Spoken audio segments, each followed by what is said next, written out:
रमन और इशिता की शादी की पहली ही रात इशिता ने दिखाया रमन को अपनी शादी का एल्बम।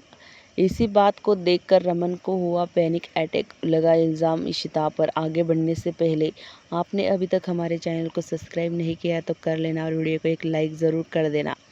तो यहाँ पर रमन जैसे ही यहाँ पर वो तस्वीरें देखता है अपनी पुरानी शादी की इशिता के साथ, अपनी फैमिली के साथ, तो उसे कुछ भी याद नहीं आता, बल्कि उसका दिमाग काम करना बंद कर देता है।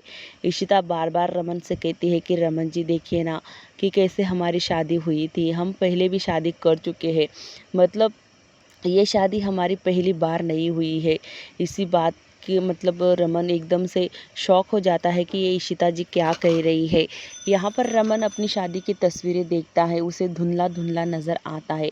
फिर भी यहाँ पर रमन के दिमाग में एकदम से चक्कर आने लगते हैं उसे, और वो नीचे गिर पड़ता है। यहाँ पर इशिता तस्वीरें देख रही होती है और सोच रही होती है कि कहीं रमन जी को याददाश्त ना वापस आ जाए। उनकी याददाश्त वापस लाने के लिए इशिता उसे एल्बम दिखा रही होती है अपनी शादी का, और कहती है कि हमारी शादी हुई थी, पहले भी हुई थी, ये पहली बार नहीं है। रमन नीचे गिरते ही इशिता एकदम से शॉक हो जाती है कि आखिर रमन जी को ये क्या हुआ। रमन यहाँ पर मतलब झटपटाने लगता है, उसे अटैक आने लगता है। इशिता देखती है रमन की तरफ तो ज़ोर ज़ोर से वो आदि और मिहिका को आवाज़ देती है।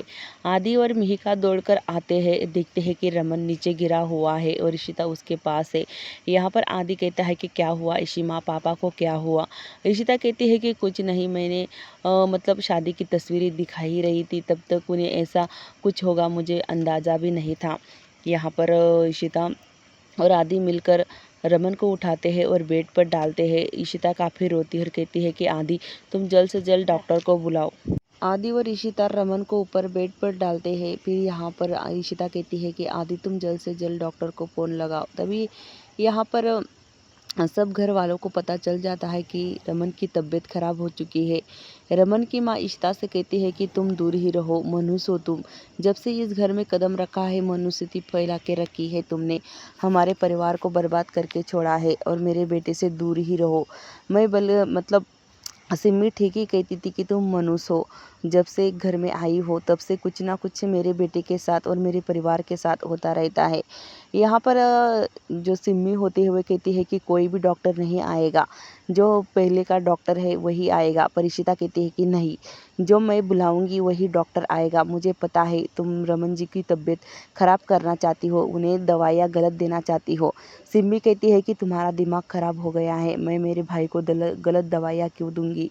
तभी यहाँ पर इशिता कहती है कि तुम चुप बैठो सिम्मी, मुझे भी बोलना आता है, और ये मेरा पति है और ये मेरा परिवार है। अब तुम्हें ज़्यादा बात मत करो मेरे सामने। यहाँ पर इशिता आदि से कहती है कि आदि तुम जाकर डॉक्टर को फ़ोन लगाओ और बुलाओ। यहाँ पर इशिता की अम्मा कहती है कि तुम दो मतलब सॉरी रमन की माँ कहती है कि तुम दोनों की वजह से मेरे बेटे की तबीयत तुम्हें दिख नहीं रही हो, और यहाँ पर तुम झगड़ रही हो एक दूसरे से।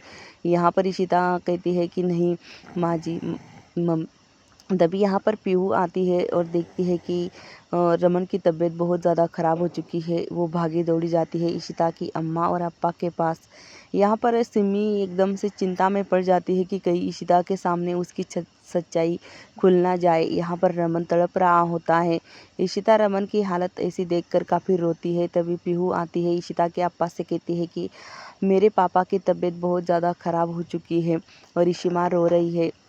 तभी यहाँ पर इशिता की अम्मा कहती है कि बेटा पीहू तुम चिंता मत करो, तुम यहीं पर रुको, हम दोनों जाकर देखते हैं कि रमन को क्या हुआ है। तभी पीहू यहाँ पर रुक जाती है इशिता की अम्मा के घर, और यहाँ पर इशिता के अम्मा अप्पा भी यहाँ पर रमन से मिलने के लिए चले आते हैं। तभी यहाँ पर इशिता रमन के पास जैसे ही आती है, तभी रमन की माँ इशिता को भला बुरा कहती है और कहती है कि निकल जाओ मेरे घर से, तुम्हें कोई ज़रूरत नहीं है यहाँ पर रहने के लिए। देख ले तेरी वजह से मेरी आज बेटे की हालत क्या हो चुकी है।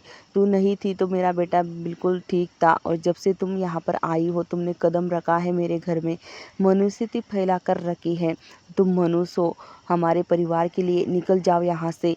तभी इशिता की अम्मा आती है और कहती है कि रुक जाओ संतोषी, मेरी बेटी कहीं पर भी नहीं जाएगी। मतलब इस घर की बहू है और रमन की पत्नी है, उसे कोई भी नहीं निकाल पाएगा इस घर से। इशिता की जो सास होती है इशिता का हाथ पकड़ती है और कहती है कि निकल जाओ यहाँ से। इशिता समझाने की कोशिश करती है पर रमन की माँ कहती है कि नहीं, अब तुझे एक पल भी मैं यहाँ पर रुकने नहीं दूंगी मेरे बेटे के पास, क्योंकि मेरे बेटे की तबीयत तुम देख रही हो, उसकी हालत कैसे बिगड़ती जा रही है। तभी यहाँ पर इशिता की अम्मा कहती है कि मैंने कहा संतोषी तुम्हें रुक जाओ, तुम किस हक से मेरी बेटी को इस घर से निकाल रही हो? क्या शायद तुम भूल चुकी हो कि रमन के साथ इसकी शादी हो चुकी है, फिर भी तुम उसे धक्के मार के निकाले जा रही हो। मेरी बेटी ने आज तक बहुत सह लिया है पर अब नहीं सहेगी वो। और मुझे भी पता है कि तुम्हारी बेटे की तबीयत ख़राब है, पर मेरी बेटी की वजह से नहीं बल्कि तुम्हारी बेटी की वजह से उसकी तबीयत ख़राब है। सिम्मी कहती है कि क्या बकवास किए जा रहे हो आप, मैं अपने भाई की तबीयत क्यों ख़राब करूँगी और उसे गलत दवाइयाँ क्यों दूँगी, आप भी अपनी बेटी की बातों में क्यों आ जाते हो। यहाँ पर इशिता कहती है कि देख सिम्मी, मैं तुझे आखिरी वार्निंग दे रही हूँ और तू जो नहीं सुधरी तो मैं तुम्हारी कुछ भी कर सकती हूँ तेरे साथ। आज जो ये रमन की हालत है ये तुम्हारी वजह से है। यहाँ पर इशिता अपने सास ससुर को समझाने की कोशिश करती है, कहती है कि ये सब कुछ मैंने नहीं किया है बल्कि ये सिम्मी की वजह से ही रमन जी की हालत आज ये हालत हो चुकी है। तभी डॉक्टर आती है, आदि लेकर आता है। डॉक्टर कहती है कि देखो जल्दी से मेरे बेटे को क्या हुआ, इस औरत ने मेरे बेटे की क्या हालत कर दी है। डॉक्टर कहता है कि आप इतने सारे पेशेंट के पास क्यों रुके हो, यहाँ से जाओ और एक ही जन रुको। यहाँ पर इशिता को रोकने के लिए कहती है डॉक्टर। सिम्मी आती है और कहती है कि रमन की तो ऐसी हालत करूँगी मैं तो, और भी यहाँ पर घर वालों को ये लगेगा कि ये रमन की हालत इशिता की वजह से हुई है। यहाँ पर इशिता अकेली बेटी होती है रमन के पास और डॉक्टर यहाँ पर डॉक्टर को सब कुछ बताती है इशिता। यहाँ पर डॉक्टर कहती है कि इशिता जी, आपको इतनी सारी बातें रमन जी को बतानी नहीं चाहिए थी। तभी सुबह होते ही इशिता काफ़ी सारा खाना बनाती है नाश्ते के लिए। तभी यहाँ पर रूही कहती है कि मम्मा, तो आपके हाथ के पराठे खाकर तो मज़ा ही आ गया, बहुत स्वादिष्ट बनाती हो। तभी रमन आता है। रमन कहता है कि मैं किसी के हाथ की खाना नहीं खा सकता माँ, आप मेरे लिए कुछ नाश्ता बना दो। और सिम्मी को कहता है कि मेरे लिए तुम चाय बना दो। यहाँ पर इशिता का चेहरा उतर जाता है, सबका चेहरा उतर जाता है। सिम्मी ये देखकर काफ़ी खुश हो जाती है कि उसका भाई इशिता का हाथ का बना हुआ खाना नहीं खाना चाहता। इशिता कहती है कि भाई मैं आपके लिए चाय बना देती हूँ, आप टेंशन मत लो। रमन की माँ कहती है कि तुम जाओ यहाँ से, मेरे बेटे को तुम्हारी शक्ल भी नहीं देखनी। तभी यहाँ पर सबके सब बैठे होते हैं। इशिता का हाथ का जो नाश्ता बना होता है सबके सब खाते हैं, पर रमन को छोड़कर। इशिता कहती है कि रमन जी, आप ऑफिस मत जाओ, आज आपकी तबीयत ठीक नहीं है। तभी रमन की माँ कहती है कि हाँ बेटा पुत्र, मैं भी चाहती हूँ कि तू आज घर पर ही रहे। रमन कहता है कि मुझे किसी की बात सुननी ही नहीं है। रमन वहाँ से चला जाता है। रूही काफ़ी गुस्सा हो जाती है कि ये पापा ऐसा क्यों करते हैं हमेशा ही। तभी इशिता नाराज़ हो जाती है। दूसरी तरफ यहाँ पर इशिता कपड़े लेकर आती है रमन की माँ के रूम में। रमन की माँ कहती है कि तुम यहाँ पर क्या कर रही हो। इशिता कहती हो कि माँ जी, मैं कपड़े लेकर आई हूँ, आप देख लो इस्त्री के कपड़े हैं। रमन की माँ कहती है कि निकलो मेरे रूम से, और ये साड़ी किसकी है। इशिता कहती है कि माँ जी, आप ये साड़ी नहीं पहचान पा रही हो ना, आपको ये साड़ी याद नहीं है ना, जब रमन जी और मेरी शादी पहली बार हुई थी, रमन जी मुझसे गुस्सा होते थे तो आपने ये साड़ी मुझे करवा चौथ पे दी थी और कहा था कि कहीं ना कहीं आप मुझे इस घर की बहू मानती ही हो।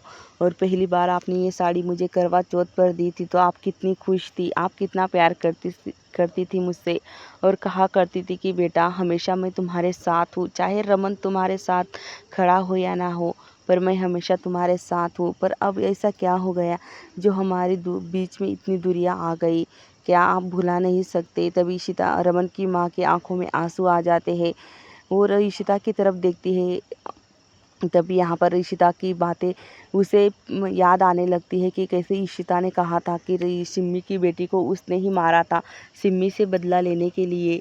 तभी यहाँ पर एकदम से यहाँ पर रमन की माँ कहती है कि मैं कैसे भूल जाऊँ मेरी सिम्मी की तड़प, मेरी सिम्मी की बेटी तुम्हारी वजह से मरी है, तुमने बदला लेने के लिए इस परिवार को बिखार दिया, इस परिवार को तोड़ दिया, और अब उसी बदले की भावना से तुम इस परिवार में वापस आई हो ना, मैं तुम्हें कभी माफ़ नहीं करूँगी।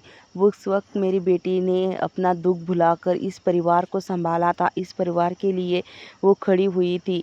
यहाँ पर इतना भला बुरा कहती है रमन की माँ इशिता को। यह तो सब कुछ रूही सुन रही होती है। रूही सोचती है कि कैसे इशिता माँ के साथ सारे घर वाले मिलकर मतलब इशिता माँ को